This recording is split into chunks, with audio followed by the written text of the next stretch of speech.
Hey, what's up? It's Annika, and in this video I will be showing you all the little tips and tricks that I've learned along the way with Procreate.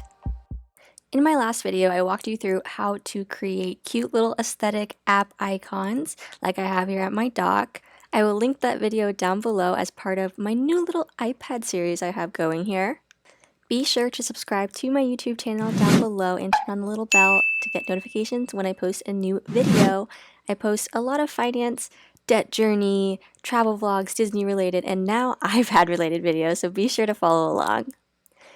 Okay, let's get started. So everything I learned about Procreate, I learned from TikTok. So I've spent hours and hours watching a bazillion videos so now that you don't have to. So I'm condensing kind of a lot of little tips and tricks in this video, so hopefully you will learn something.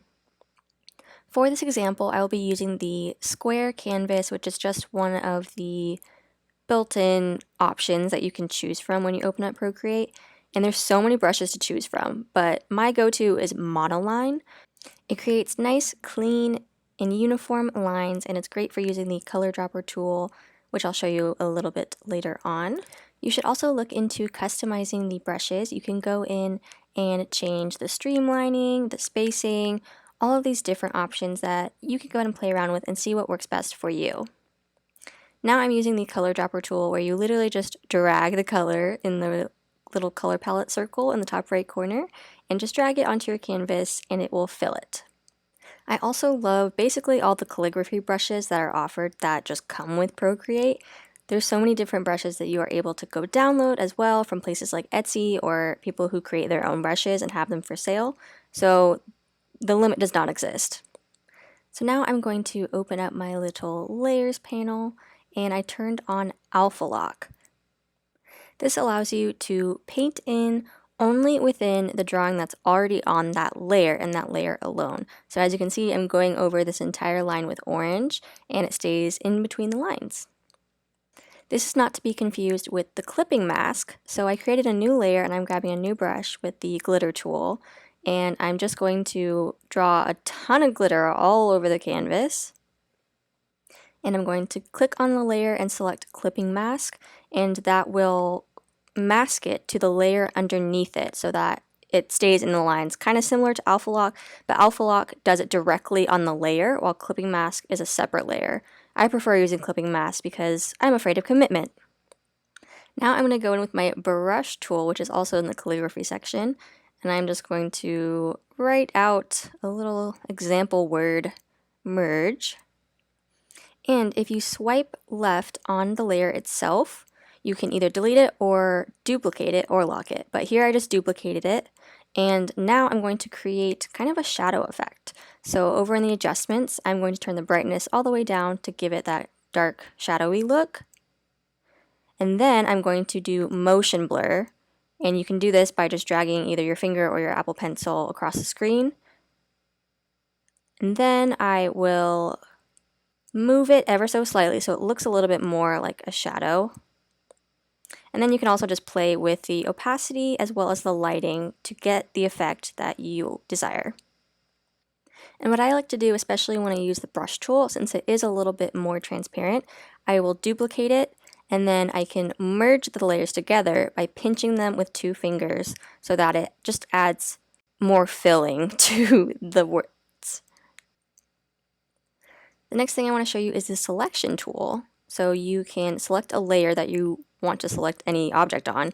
You just draw around the thing that you want to move, and then you can move that specific thing without moving the entire layer. So it's really nice for little adjustments that you want to do here and there. Now I'm going to create a new layer, and with my monoline brush, I'm just going to make a little section pink so I can fill it nice and easy, combine it with the purple layer in the back, and then use the adjustment tool, the Gaussian blur, to make this nice ombre effect. I'm now going to create a group within my layers by just dragging a layer down and holding it on top of another layer to create a new group, and then I can rename it. This is really helpful when you have a project with lots of different layers and different components happening. This is especially nice when you want to move around a bunch of different layers without combining them together, because that's permanent and we know I don't like commitment, so you can move them around or hide them all if you don't want a group of layers to be seen at a certain point. You can also use this smudge tool, which is right next to the brush tool, and you can change what brush you want to smudge with, and this is essentially for blending. This isn't super noticeable with my glitter, but let me make the brush a little bit bigger. Alright, so now I can kind of brush it together and it will blend it with the surroundings. It's good for portraits and illustrations and things like that. Something cool with the eraser is you can change the brush that you're erasing with, but a little shortcut is if you are drawing with a specific brush, like let's say I'm drawing with this kind of paintbrush right here, and I want to erase with that same brush to give that same texture, I can just hold down on the eraser button and it will immediately toggle to the brush that I was drawing with so that I can erase with that same brush. This is a super cool tip in my opinion. So now I want to show you the Liquify tool. Select the layer you want to do, click on adjustments, and Liquify is awesome because you can just push around anything that you had on that layer to create like a nice swirly effect or just kind of a wavy look or anything that you are going for. Liquify is pretty cool for. You can also use it on text if you wanted to make your text all wonky or anything like that. Another cool feature of Procreate is you can turn on the drawing guide, which will give you a nice grid on your canvas, which you can adjust the size of, you can adjust the color of to make it so that it's just easier for you to work on. You can also turn on assisted drawing, which will make it so that you can only draw in straight lines. And let me get a new color here so that you can see it a little bit better. But if you only want to draw straight lines, you can draw vertical, horizontal, or if you change the plane so that it's like three-dimensional, then you can draw within the plane only. And that's very helpful, especially when I have unsteady hands and I can't draw a straight line to save my life. And now for my personal favorite, if you click on the little wrench, you can click on the canvas and select Animation Assist. So this is so much fun to use. So every frame that's visible in your layers panel or every layer rather, will be a frame. So as you can see, I have my frames listed down at the bottom, as well as settings for the animation. So here you can do a frame by frame animation with whatever you want. You can even do it over a photo if you wanted to, which is what I do a lot. But you can change the frame rate, how fast it's going, and just have some fun with it. The exporting options from Procreate aren't great, and the quality just kind of tanks because you can save it as a GIF, and that's about it. But I've found a way around that, so if you want me to do a separate video on how I actually do my full animations, please leave a comment down below and let me know. Back to using the mouse tool, if you want to resize something, you can either do it uniform, but you can also distort it if you're trying to make it fit a certain perspective or warp it. I kind of like to use these tools when I'm doing lettering or trying to match a certain perspective, but that's also really helpful. And if you click on the color panel and click on the harmony option, you can choose complementary colors, triadic colors, and it will show you what works for you. So it really takes the thinking out of it and makes it nice and easy. Something to always keep in mind though is your dimensions of your canvas. And that includes like the canvas size, so the width and the height, but also the DPI, which is just the dots per inch, and that will just determine kind of the quality of your image.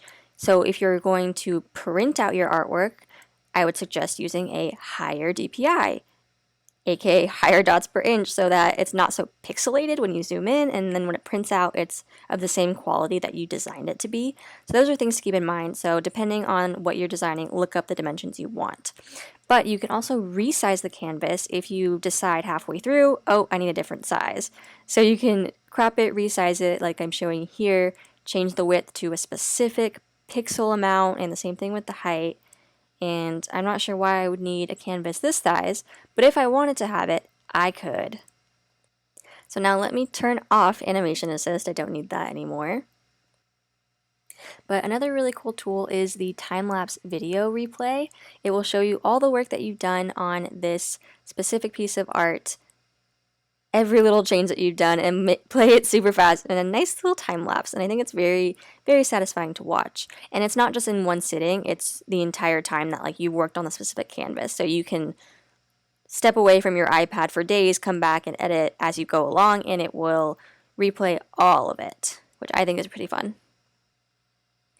So I can now directly export it from here, save it as a PNG, JPEG, those are the common ones, as well as a few other options. So I kind of ran through a ton of different tips really fast, but I do hope that this helped. If you have any further questions or want me to do any other specific videos, please let me know in the comments down below. Please give this video a thumbs up if you did enjoy it, and don't forget to subscribe. Thank you so much for watching. Bye!